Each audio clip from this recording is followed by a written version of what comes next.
And thank you sincerely for inviting me here to this beautiful, beautiful sanctuary. I've never been in here before. It's very lovely.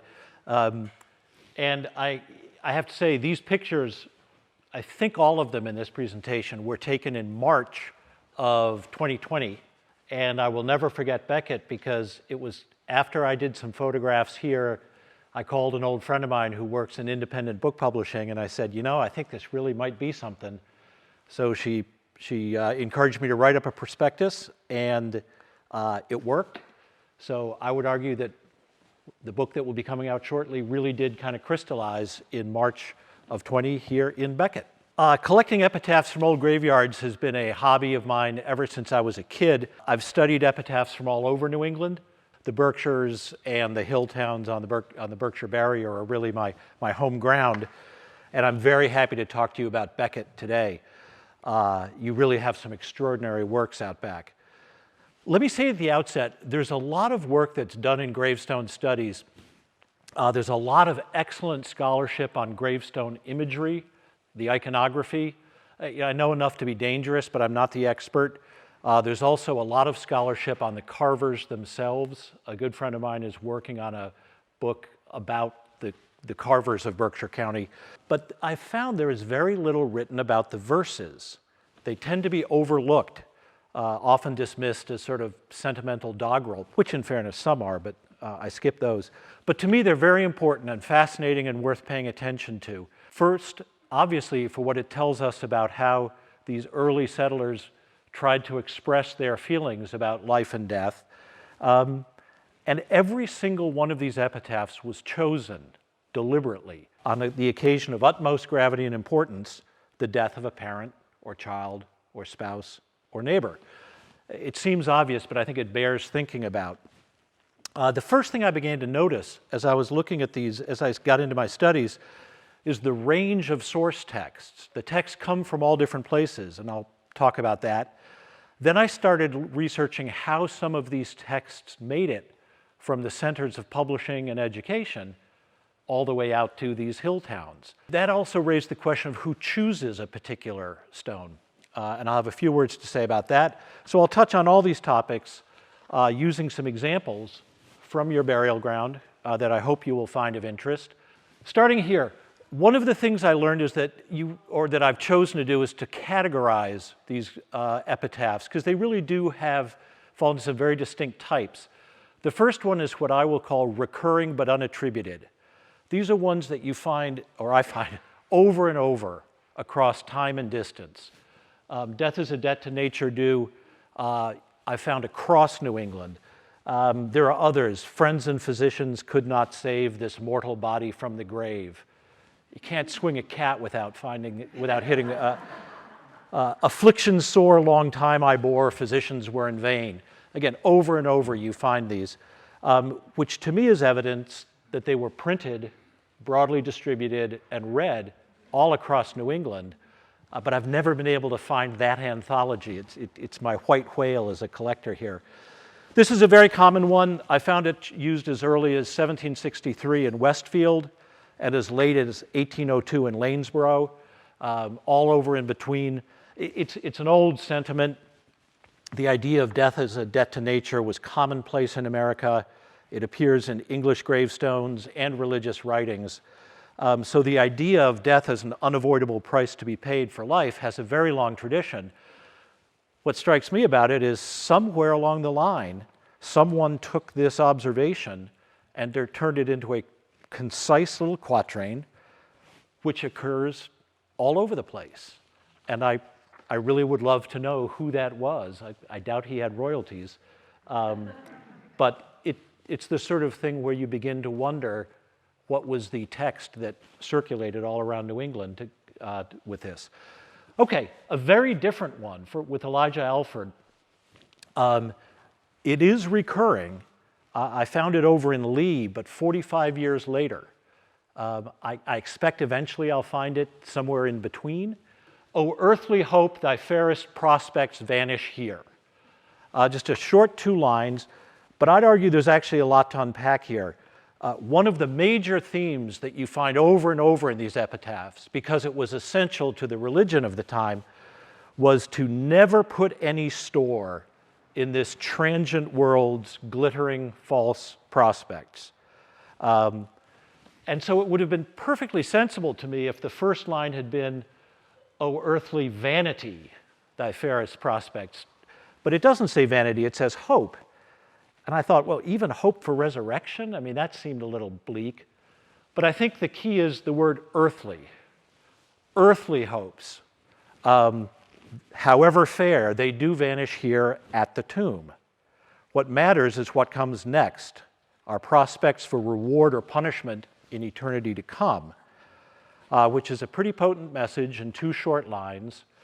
And I'm sorry that I'll probably never know who composed it, but it was somewhere in this area, I believe. Some of the most interesting that I've, to me at least, in the collecting are ones that do not recur at all, that have a single unique use, a single unique text, which I call bespoke. As far as I can tell, these are unique to a particular death and the work of a single, though now anonymous, writer. You have several very fine examples here in Becket, and this is probably my favorite. A couple things to note, here I am embraced in death's cold arms, enjoying the sweetness of the tomb. You'll notice the spelling is very erratic. That's normal, but these were very literate people. They did a lot of reading. They did a lot of reading at home, in their private devotions. So don't be thrown off by the spelling. The other thing is it's a lot of text. Just in absolute, you can see it literally fills the stone. Carvers charged by the line, sometimes by the word. So someone paid a good deal of money for this self-composed verse, presumably the husband, William, but not perfectly clear. What I want to draw your attention to is some of this language of "I shall rise in that blessed morn when Christ comes forth with rich perfume." This wonderfully evocative language that brings the notion of Easter with the tomb, the scents, the perfume. And then this story of conversion. When youth was blushing on my brow, Gilead's balm was fresh, I heard a whisper from my God, a ray of what? I don't know, light, love, something from Jesus' breath, after which the years passed sweetly along. And then, after my time passed sweetly onto the meridian day, when bursting through the cheery beams, my soul was borne away. This marvelous sense of a cheery sunbeam bearing me away to eternity. I think this is simply a remarkable piece of work to find when I say out in these hills. I'm from Tyringham. Don't let me think I'm speaking ill of Becket. You guys are bright lights and tall buildings to me. But seriously, an astonishing piece of work out here in 1774. One quick thing I'll say, you'll hear this a lot in all these, the use of the first person, I, is obviously recurring, but it's obviously ironic because this is not composed by Ruth.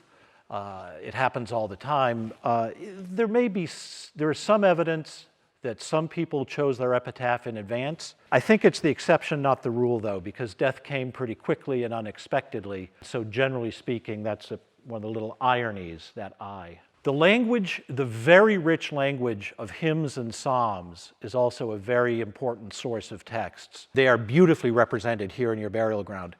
These are verses that would have been familiar to the deceased and their surviving families and the carver and the minister. They were central to the religious life of every family, sung or recited at service every Sunday, and they were also read and memorized and recited at home. Typically, the way a child would first learn to read and write was from reciting psalms and hymns. The stone's in somewhat tough condition, but there are several things I want to point out. I'd leap at once my 90 years and rush into his arms, lose my breath and all my cares. Joyful I'd lay this body down, without a sigh, without a groan. Note the contrast to the Alford stone with hopes disappearing at the tomb. Here, death is a cause for joy, an opportunity to put away worldly cares and toils and joyfully soar away into paradise. You will be pleased to know that this is not the time or place for a lecture on 18th century religious history. But take my word for it, these stones are a wonderful preservation of these two conflicting attitudes towards death, that it's a dangerous threat of imminent damnation or a blessed release to joyful paradise, that these early Congregationalists were wrestling with all the time. And you can read books about it, and I just find it remarkable how stone A will be, fearful of perdition, and stone B will be joyful release. Now, for those of you who sing in the church choir, these effortless rhymes, that evenly metrical cadence, without a sigh, without a groan, and stretch and soar away. Isaac Watts lived late 1600s to mid 1700s. An enormously popular poet and hymn writer, really often called the father of modern hymnody. He wrote about 750 hymns, many of which are still in use today. I noted before, as I was warming up back there in the bookcase, there's an old 1830s Watts Hymnal. They were incredibly popular choices as epitaphs. I find them everywhere.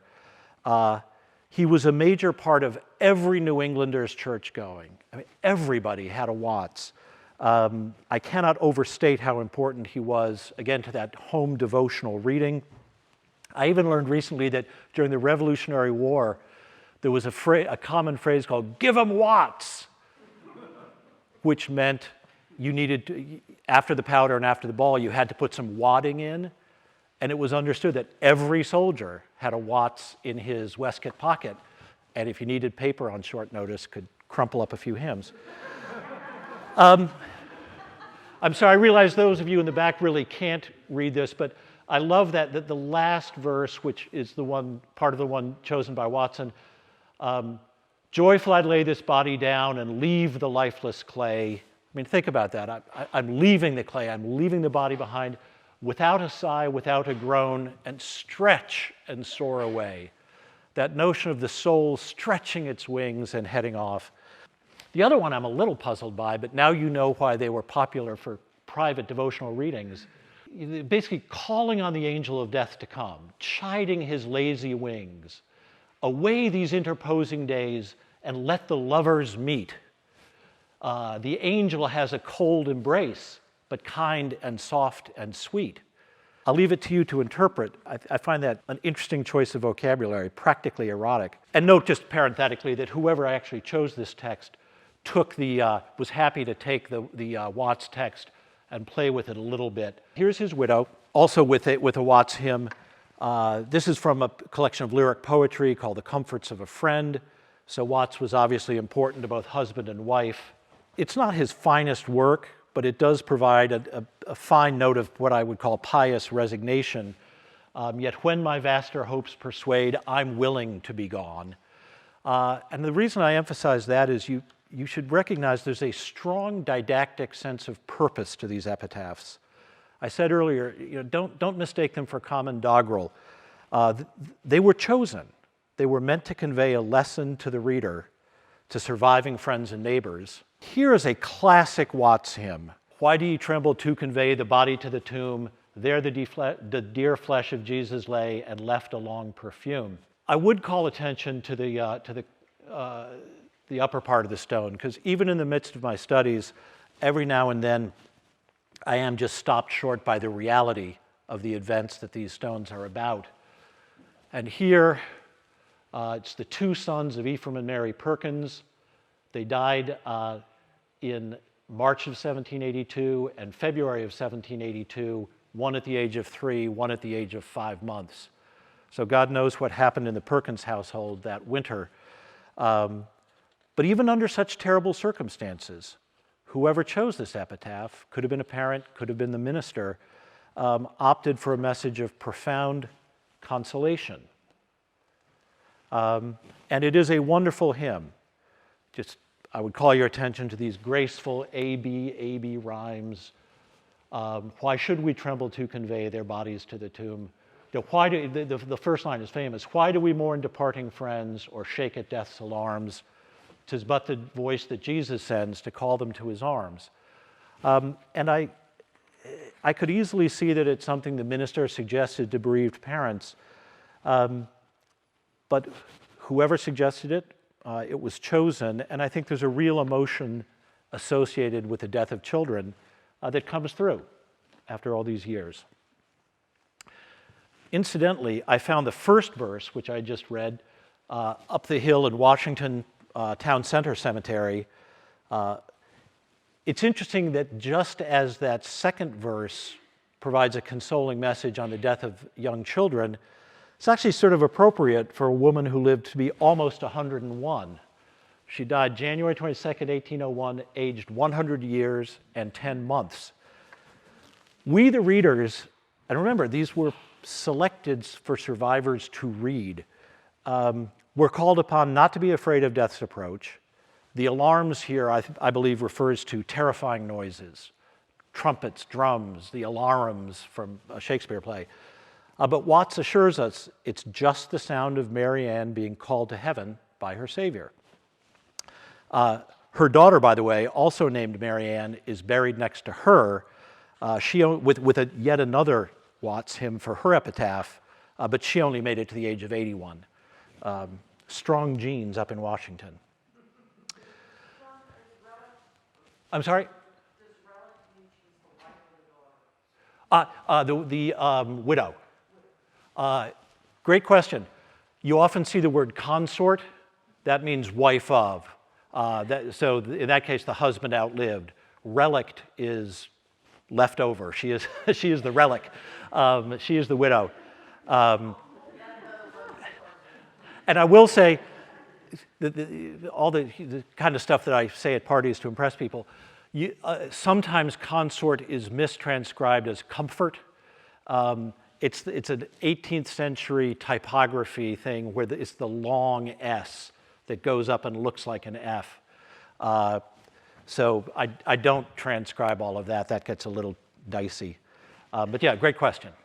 Not all of the hymns in Beckett's are by Watts. This is, again, I won't read all of it, but trust me, you see this on the gravestones of what I would call the great and good, where people were willing to pay a lot of money.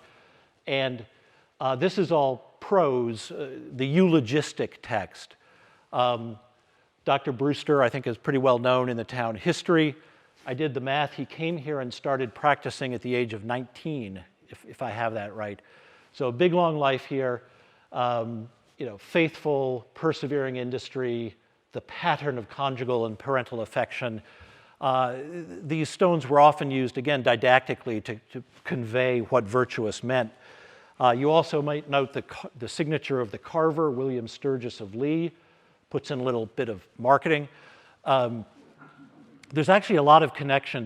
Several stones here refer to Lee, and some of the epitaphs occur in both towns, so there was obviously some connection. But if you look at it, farewell, ye friends, whose tender care has long engaged my love, could have been custom written for the village doctor.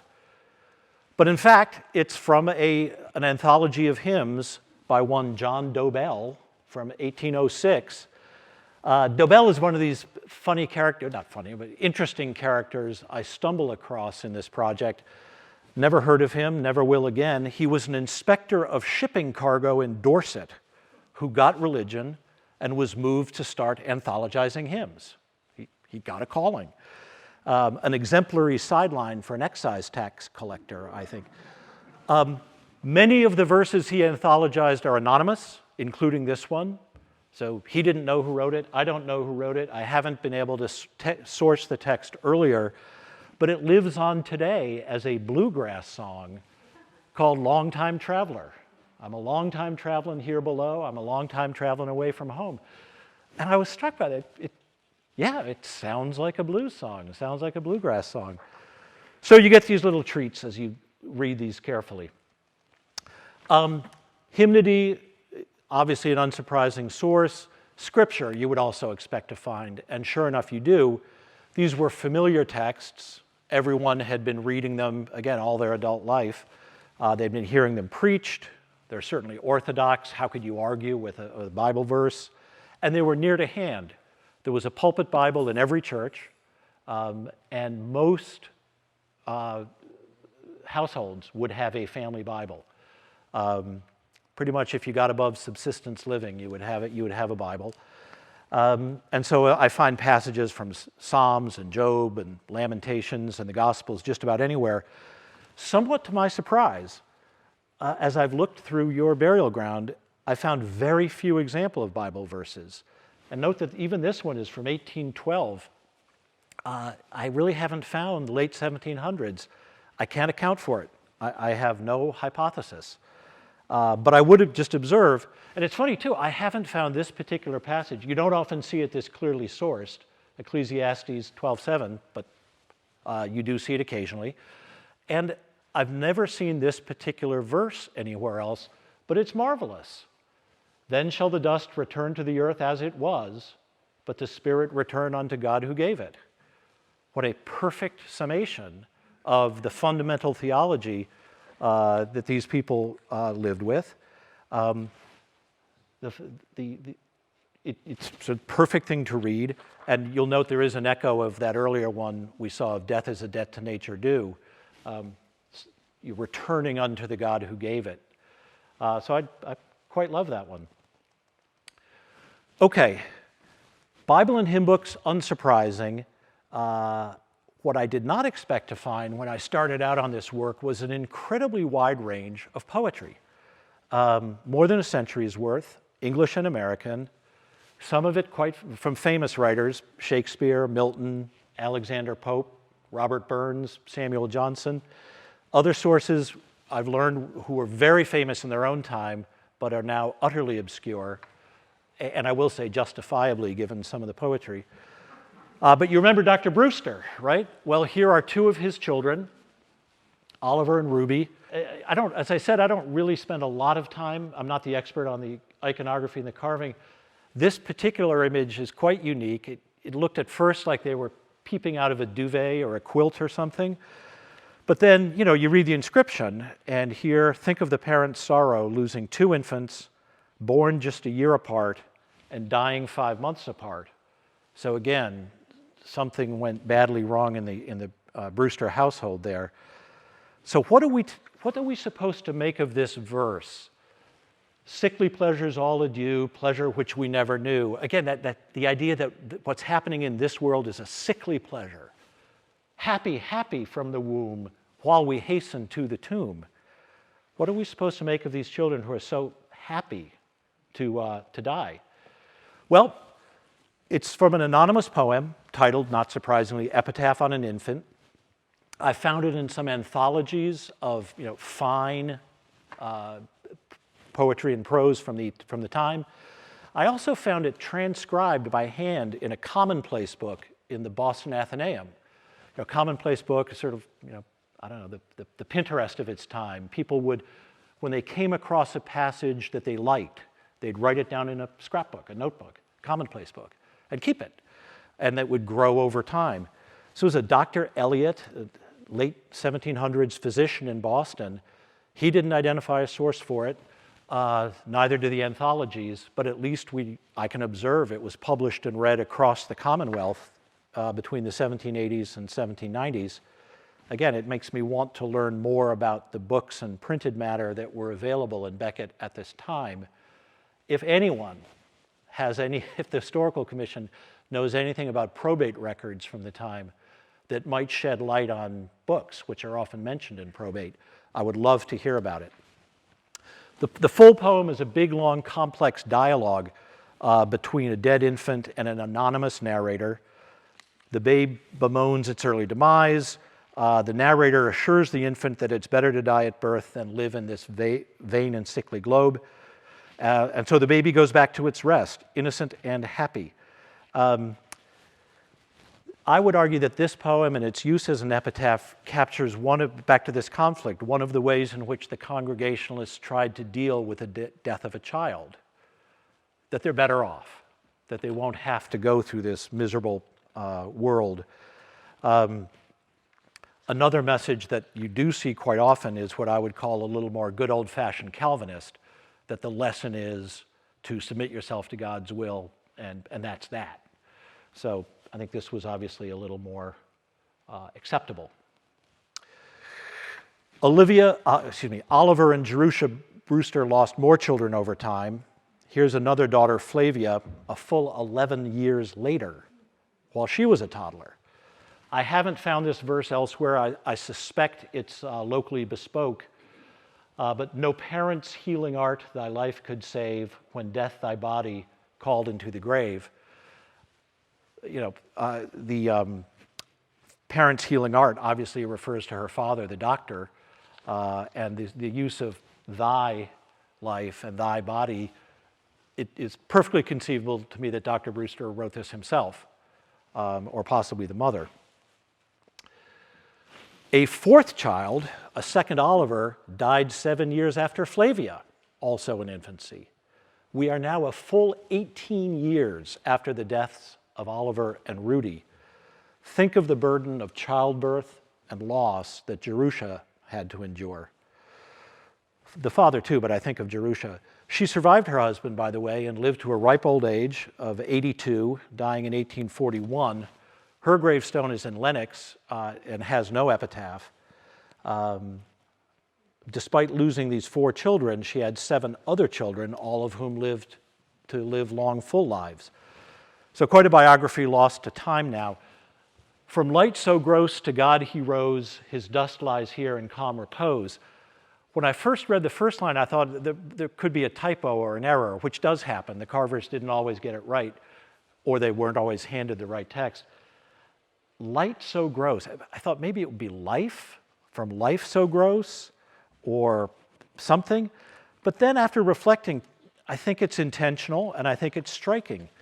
The idea that even the very light of this mortal fallen world, this beautiful sunlight, is somehow gross and common in comparison to the true light of God, I think is impressive.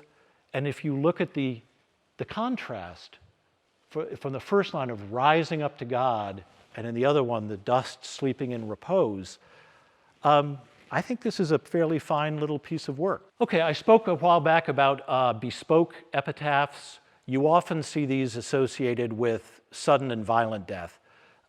When I suspect the emotions were just a little too raw. A Bible verse or a piece of poetry didn't really sufficiently convey the message about how in the midst of life, death is always just a moment away. This is Micah Higley, shot and died instantly. Death's arrows are often unexpected and unseen. I did find a family genealogy site online that gives the backstory. It may be familiar to those of you in Becket, but 2 brothers-in-law living next door to each other, each went out deer hunting one snowy morning, and one shot the other, mistaking him for a deer.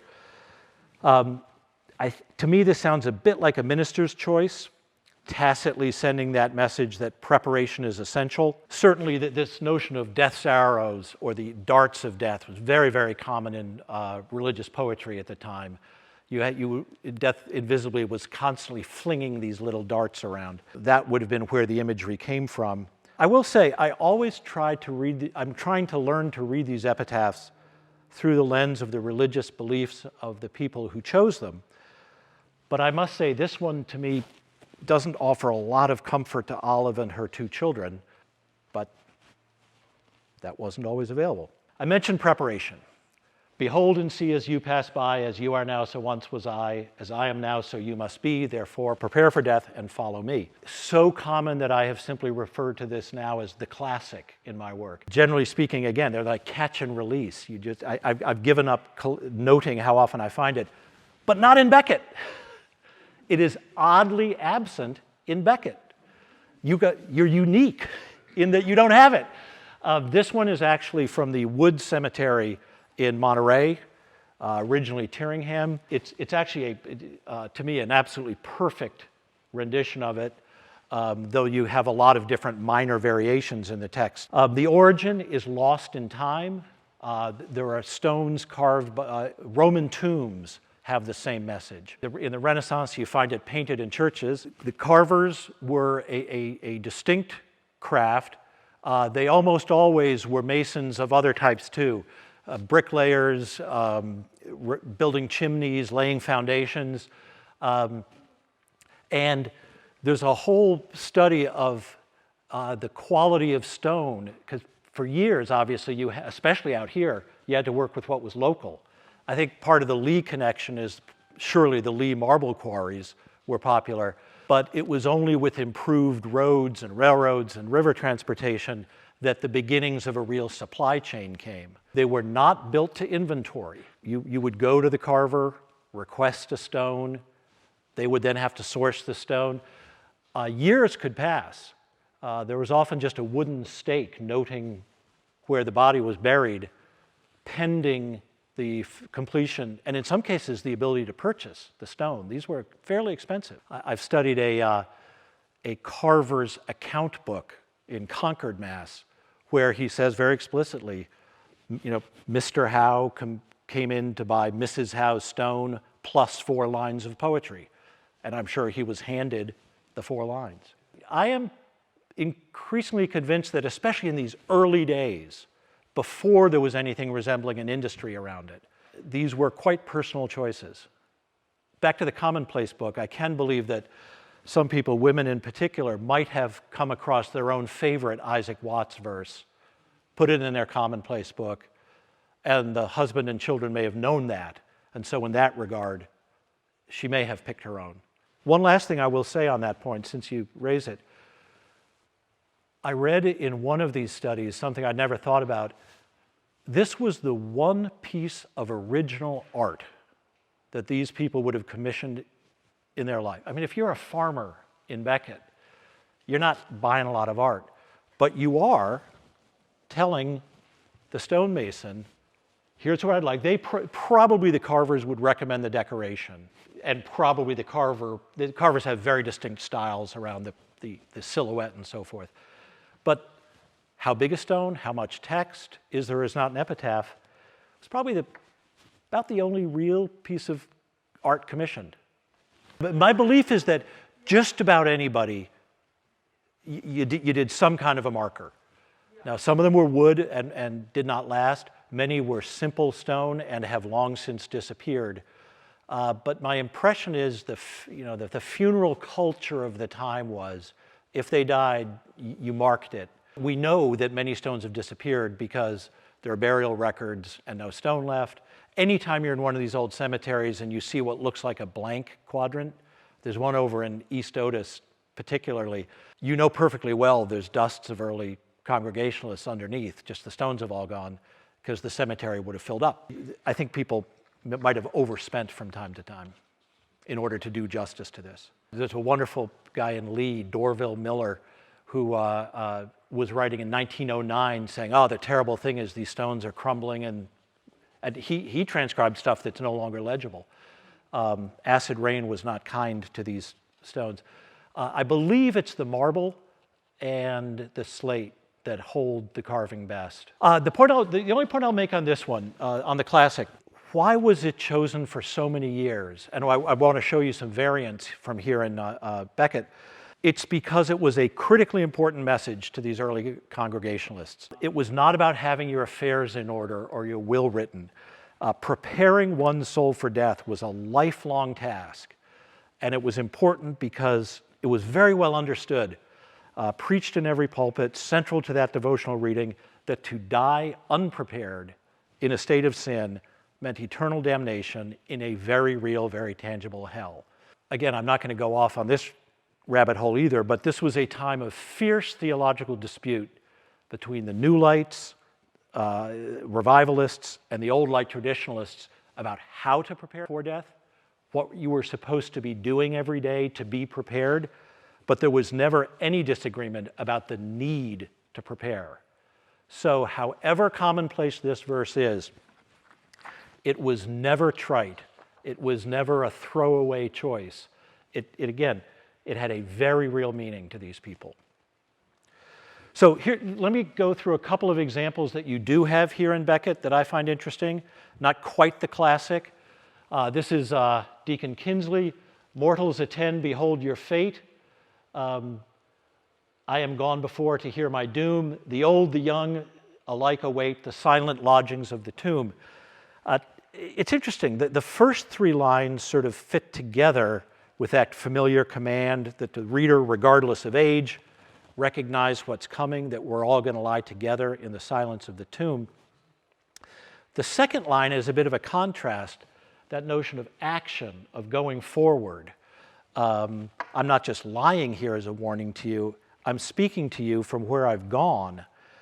And I think there's something chilling about that, this notion of there's the common mortal fate, but the narrator here, again, it's not actually Deacon Kinsley, but whoever wrote this, is talking about the individual doom, not necessarily meaning destruction. You should read it in the archaic sense as in doomsday, the day of judgment. What he's telling us, what the deceased is telling the reader, is that I have already been told the inescapable outcome of my soul, be it good or bad. I know, and you're going to learn soon enough. And that kind of works. Deborah Messenger, very different expression, locally recurring. It was chosen here and then a year earlier over in Lenox. So just as with Lee, there was clearly some communication back and forth with Lenox around these stones. Young friends, behold me where I lie, and learn from hence you're born to die. It's common enough, the message that we are only born to die. I get used to it. We read it all the time. It's part of the vocabulary. Again, just warning us away from the temptations and distractions of this mortal world. But even something as simple as this, again, I repeat, someone took the time to compose it, and it found a readership in the Berkshires over several decades. So it was not without importance. One more variation, or a couple more, like Deborah Messenger, locally recurring. This was chosen in Lee and up in Blandford. Now we're 20 years after Deborah Messenger, and we're back in a pretty explicit warning, the solemn warning, that commanding the passerby to stop, read, and by implication, prepare. This third line, living mortals, stop and read. That is a command to us, okay? Solemn warning from the dead. Your life is frail, your death is sure. Believe on Christ and heaven secure. I will just note that that line borrows from a very common, one of those recurring epitaphs. Life is short and death is sure. Sin is the wound and Christ the cure. So whoever composed these lines, I suspect, had that in their head. One final version of the classic, this one bespoke, I think. You may remember Elizabeth King. This is her husband Solomon, just 3 years later, 3 years after her solemn warning that we are sure to die. Now the tone, I think, is a little less fearsome. It's not passerby, stop and read. It's dear friends, it's time to know the fading state of things below. Not sure death, just fading. The light's going out. Oh, seek the Lord with every breath and always be prepared for death. Same message, but I would argue in a slightly softer tone. It's not that your life is frail and your death is secure. It's just, things are fading.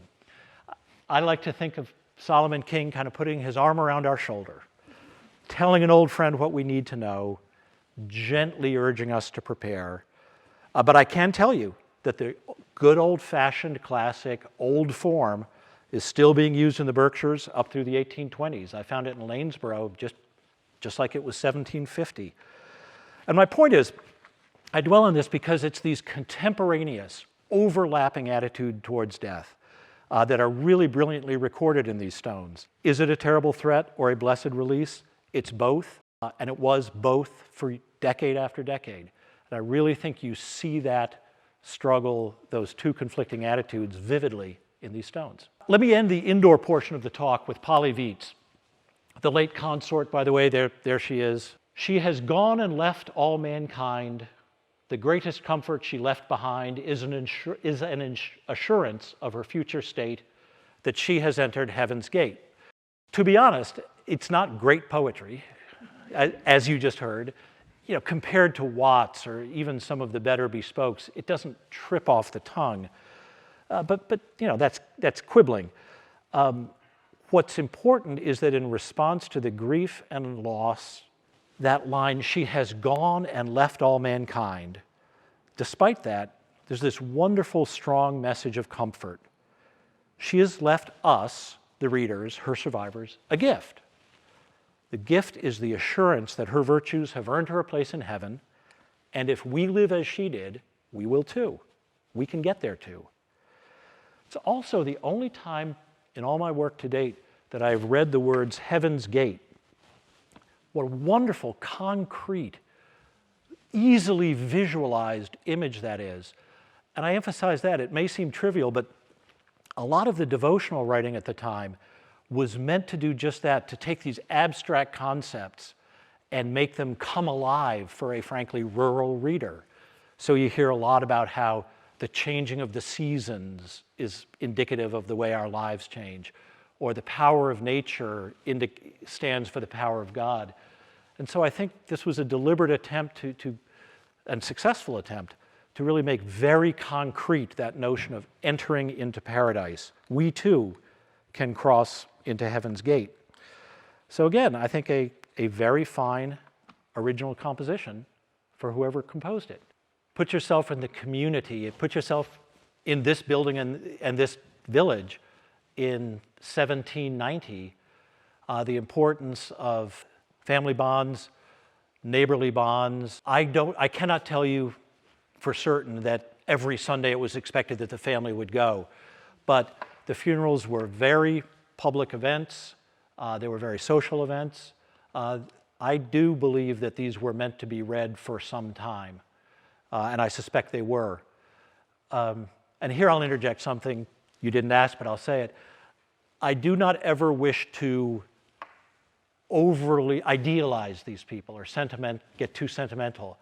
I am sure that in that burial ground there are, hard masters, drunks,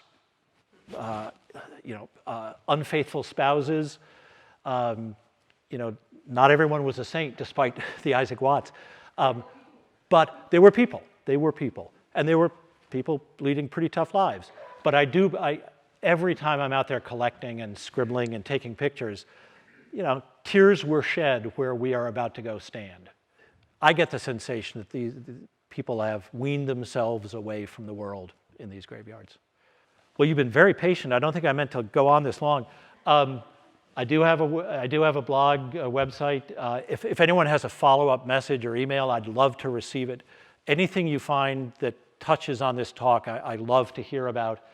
And sure, you can go to McFarland or your favorite independent bookseller and pre-order my book. It should be out in a matter of weeks, just in time for Christmas. It'll make great gifts. But let me just close with two thoughts that I would want to leave you with. And then for those who are inclined to stay, there's about 3 more stones I'd like to show you out in the graveyard, which is the right place to read them. I really encourage you to hear and appreciate the voice of these ordinary citizens of Becket. That's who created these pieces. The degree of intention and personal choice, and sometimes original composition, reflected in these words. They did not order these out of a catalog. They were not in a sample case at the carvers. These are individual choices by the early Congregationalists of Becket. We've talked about this a little bit. They are not decoration. They were meant for the survivors, for us to read and attend to. So let's go out and read a few.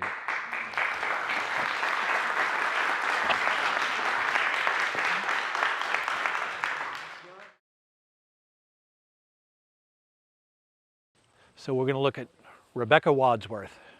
Almost, yeah, clearly the same carver as Jonathan, who was killed by a bull, by the way.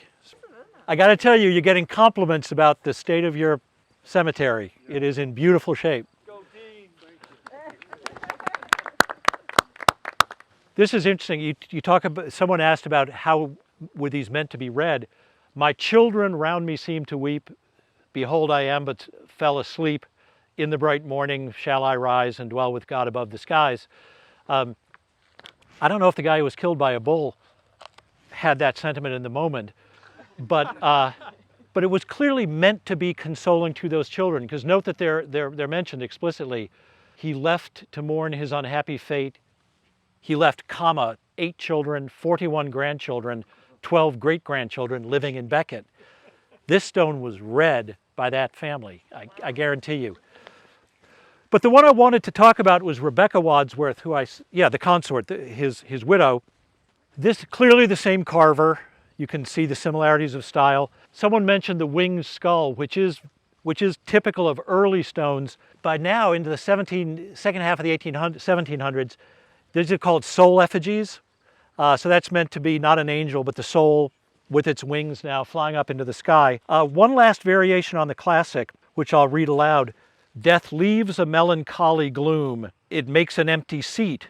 Ye living mortals all must come and join this long retreat. It's not bespoke. I've found it several times in Connecticut and in Western Mass over the next 20 years. Can't find the original source. That last line, by the way, the long retreat, that's not in a military sense. That's like a church retreat or an office retreat, a time of seclusion. And yeah, you're going to join this long retreat. That's going to be jolly long. And note that it does not name where that is going to take place.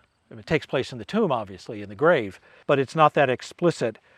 What this one refers to is what we leave behind on earth, that empty seat at the table, which I think is just an interesting touch and an interesting bit of a message to us.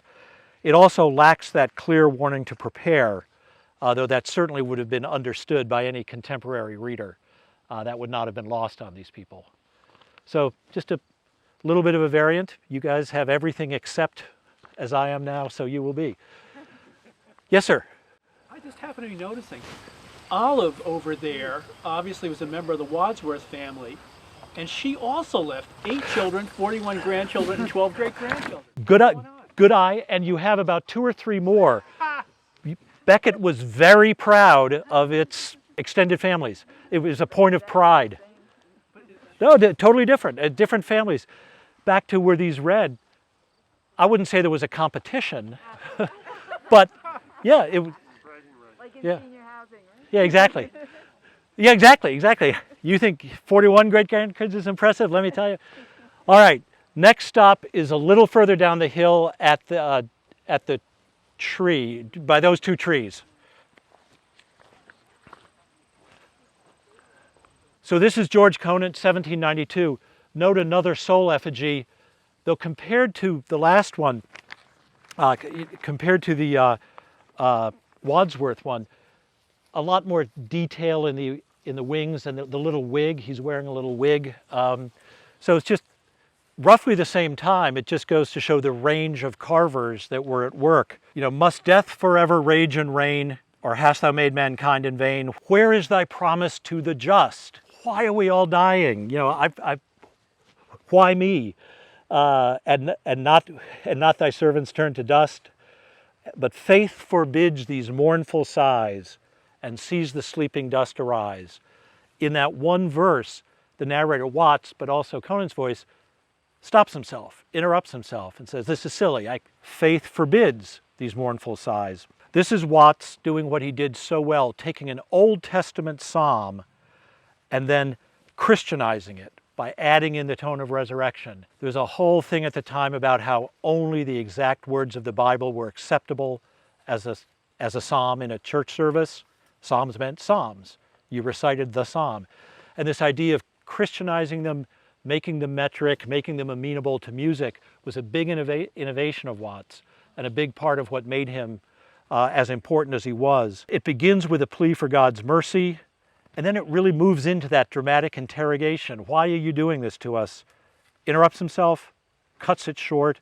And what I love about the end is we don't just believe the sleeping dead shall rise, we see it.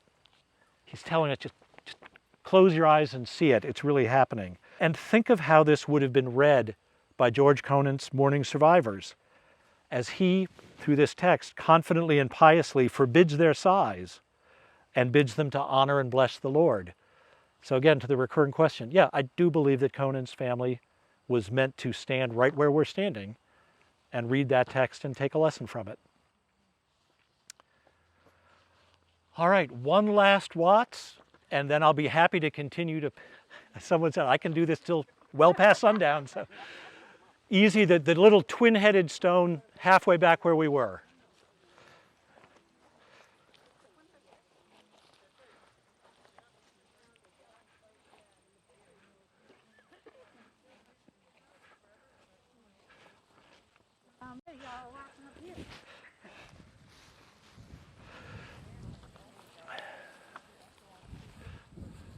Your favorite family?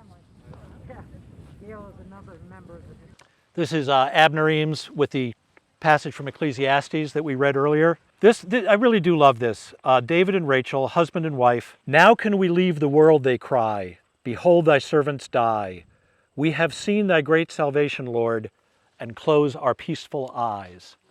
It's a wonderful, wonderful sentiment of calm, grateful resignation. It refers to the Nunc Dimittis, or the Canticle of Simeon in Luke chapter 2. Simeon is an old man who's been promised by the Holy Spirit that he will not die until he sees the Messiah. And Mary brings the infant Jesus to the temple, and Simeon is there. And Luke says, then he took him up in his arms and blessed God and said, Lord, now lettest thou thy servant depart in peace, according to thy word, for mine eyes have seen thy salvation, which thou hast prepared before the face of all the people. I'm ready to go. I am at peace. I'll never know who chose this, but isn't it a lovely, comforting thought? The two old Eameses, content that they have seen the way to salvation, passing peacefully into the arms of Christ. And remember, these hymns would have been familiar to all of David and Rachel's friends, family, and neighbors from a life of church-going and devotional reading. I am absolutely sure that any contemporary reader reading those 4 lines would have known the whole hymn, would have known the Bible story just from that one verse. Watts was a big part of this congregation. I'd actually love to, if there's something I can learn about the history of the ministers of the time that would shed some light on that, I'd be game. Mostly I just really, again, I'll close where I began, which is you are blessed with a really, really wonderful burial ground with lots of interesting pieces of art. Dean, big round of applause for you. It's beautifully kept. And I won't even walk slowly. I'll stand if anyone has any further questions. Thank you very much. Thank you. Sandy, thank you for the invitation. That verse you read is part of the car. Exactly. Have you written yours yet? No, but I've picked it. I know what it's going to be. Okay. It's from an Ode of Horus. Ehu Furgaces Posthume.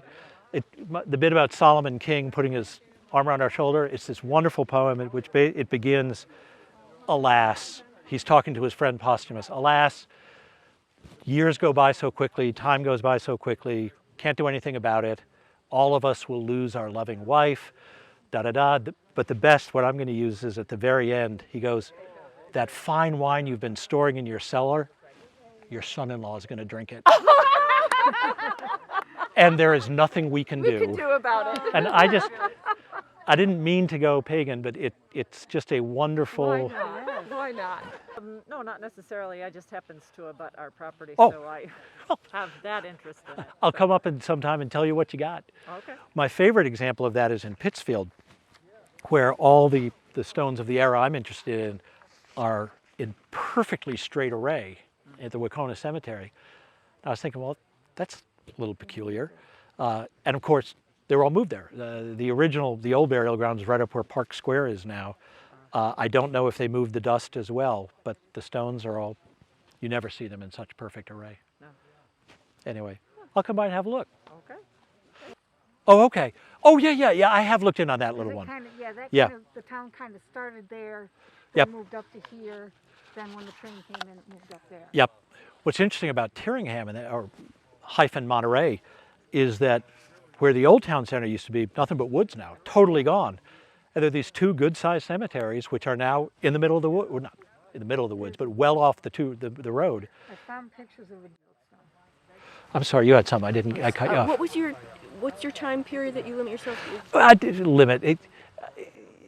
Whenever they start, which is typically around 1740, 50, though even out here it's more likely to be the 60s or 70s because, in 1750, people didn't have much, or they weren't paying for gravestones, up until about the 1820s.